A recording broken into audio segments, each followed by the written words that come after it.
So you got a second DUI. That sucks. And it's not going to be good.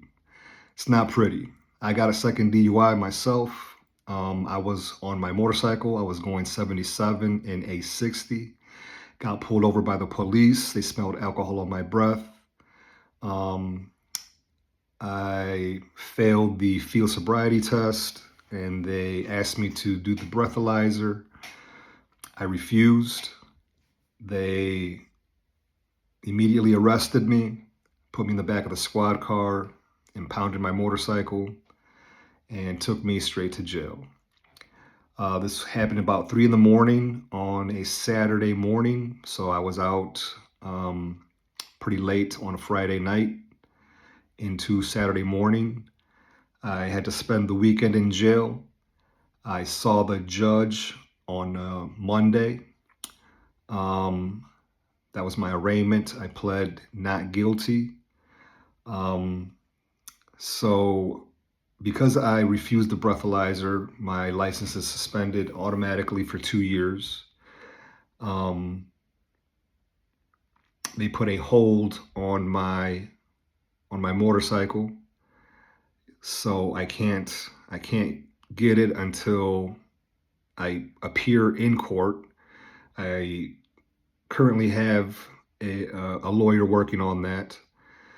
But upon my release from jail, I got released around 12:30. I had to report to my probation officer in the county that I was arrested in, which is about, I would say about 20 minutes from my house. So I had to get a ride straight to the probation officer. I filled out some paperwork. It really wasn't that big a deal. She had asked me if I was doing any other drugs other than alcohol. I said yes. I was honest. I had marijuana in my system. They did not make me pee or drop a test, but I am on reporting probation. So after all that, as soon as I got home, I started calling around looking for lawyers. They ranged anywhere from $8,000 to, some of these DUI specialists. You know, I called around a lot, and I was getting quotes for 8,000, 6,500, 5,500. And these were all, DUI specialists. I do not have that much money. And so I decided to go with a local lawyer, and they charged me $1,800. So that was a godsend. Definitely do your research when you are looking for a lawyer. If you live in a big city, you might be screwed, and you're going to have to pay that upwards to $8,000 for a good DUI lawyer. Luckily for me, I had some friends reach out to me, recommended a couple of names, and I ended up going with one of my local lawyers, actually a very good lawyer, but also very reasonable with his pricing. Now, some lawyers will work with you. I asked if they would accept payments. Most of them were willing to take a down payment, usually around 25% of the retainer. So it's going to cost. It's going to cost you some money to retain a lawyer, but if it's your second DUI, it's highly recommended. So I'm going to go over real quickly. I have it pulled up on my computer here, what the minimum and maximums are. So bear with me. Here we go. For a second offense in 10 years, plus a blood alcohol below 0.17, the mandatory minimum jail time is 10 days in jail or 5 days in jail and 18 days house arrest and or continuous alcohol monitoring if the court issues finding that jail space is lacking. The maximum jail time is 6 months. The minimum fine is $525. The maximum fine is $1,625. Alcohol drug assessment and recommended treatment, mandatory. Minimum driver's license suspension, 1 year. Driving privileges available after 45 days. The maximum driver's license suspension is 7 years. Driving privileges available after 45 days. Ignition interlock required if alcohol related. The yellow party plates are going to be discretionary, up to the judge. And remember, that's if you did the breathalyzer and blew below a 0.17. Vehicle immobilization, if registered to defendant, is going to be 90 days. The second offense in 10 years, and if your blood alcohol is above 0.17, if it's 0.17 or higher, you're going to get the mandatory minimum jail time is 20 days in jail or 10 days and 36 days house arrest and or continuous alcohol monitoring if the court finds jail space is lacking. The maximum jail time is 6 months. The minimum fine, $525. Maximum fine, $1,625. Alcohol drug assessment and recommended treatment, mandatory. The minimum driver's license suspension, 1 year. Driving privileges available after 45 days. The maximum driver's license suspension, 7 years. Driving privileges available after 45 days. Ignition interlock required if alcohol related. Yellow party plates required. This is not discretionary, up to the judge. So if you blew a 0.17 or above, you will be required to have yellow license plates on your vehicle. And then the vehicle immobilization, if it is registered to you, is 90 days. The second offense in 10 years plus prior refusal and last 20 years, the mandatory minimum jail time, 20 days or 10 days plus 36 days house arrest and or continuous alcohol monitoring if the court finds jail space is lacking.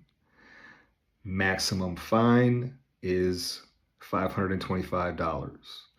Maximum jail time, 6 months. Maximum fine, $1,625.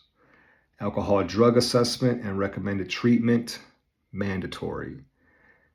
Minimum driver's license suspension, 1 year. Driving privileges after 45 days. Maximum driver's license suspension, 7 years.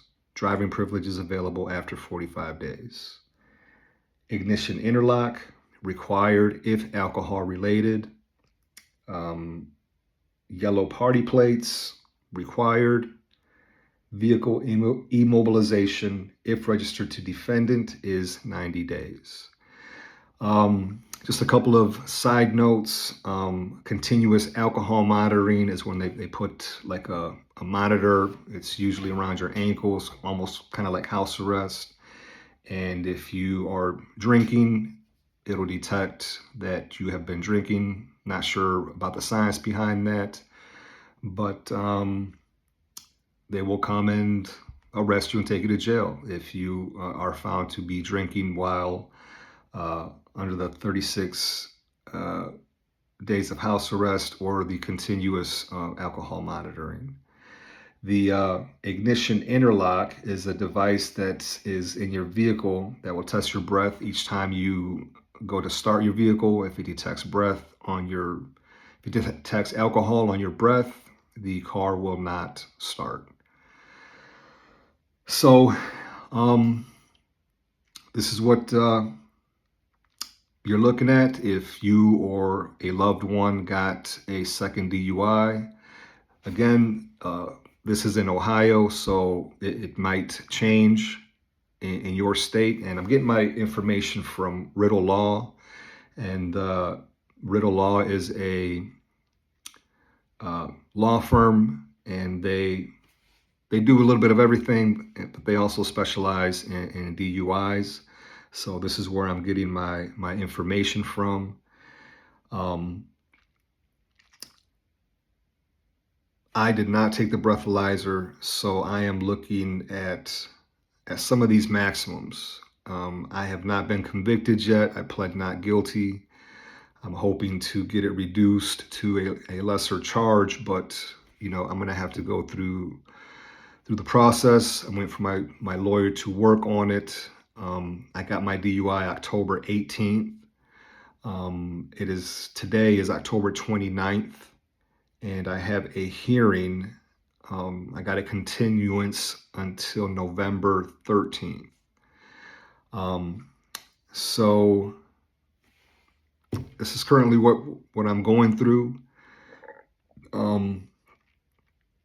Some of the things that I am doing personally until that date is I am going to be proactive. And I have a meeting that I'm going to go to tomorrow. I have a sponsor already. And I just want you to know, whoever's listening to this, your life is not over. I was really embarrassed at first when I got my second DUI. The first DUI that I got, I was able to keep it under wraps, and nobody at work knew about it. And this one, I was not able to keep under wraps because I went to jail. The first one, I did not go to jail. My son actually came and picked me up, which was pretty embarrassing in itself. But it's nothing. It's not good. It's definitely not good. And you have to. I am reevaluating myself, reevaluating my life. Obviously, I have a problem. It's my second DUI within 2 years. But, it's not the end of the world. I was apprehensive about going to work and facing everybody. I'm a blue collar guy. I'm an active member in our union. I was a chief steward for 6 years there. I'm currently on the executive board of my union. And man, I did not want to go to work. But when I got to work, all the guys were very supportive. The females as well, and I actually got a lot of advice, and I got a lot of support from everybody. There's a lot of people looking out for me.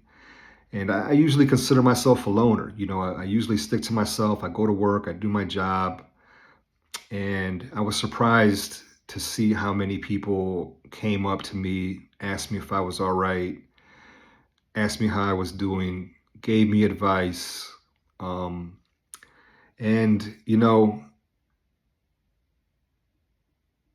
I'm just very grateful for that. I'm very grateful. And I think that you're going to be surprised as well if you're feeling the way that I felt when I was getting ready to go back to work. Your life isn't over. Keep your head up, get a lawyer, and, fight like hell. Fight like hell. Try to, get it reduced. I will be keeping everybody posted as far as what's going on in my case. Like I said, personally, the steps that I'm taking, I'm doing a lot of self-reflecting. A friend of mine recommended a book to me, which I'm starting to read, and it's called King, Warrior, Magician, Lover. So here in the coming days, I'm going to be reading that and giving you guys some of the lessons that I'm learning out of that book. And you know, come on this journey with me if you want to see what happens, the steps that I took, the outcomes that are going to be happening to me. And hopefully it can help some of you guys if you are in a situation that I am. It's definitely a very difficult situation. It's going to be very tough to navigate, but I chose to drink and drive, and now it's time to face the consequences. And you're going to have to face the consequences too. There's no getting around it. Get a lawyer. And that's it for now. Thank you for visiting my channel, Hazy Dreams, where we try to turn your hazy dream into a reality. And stay tuned.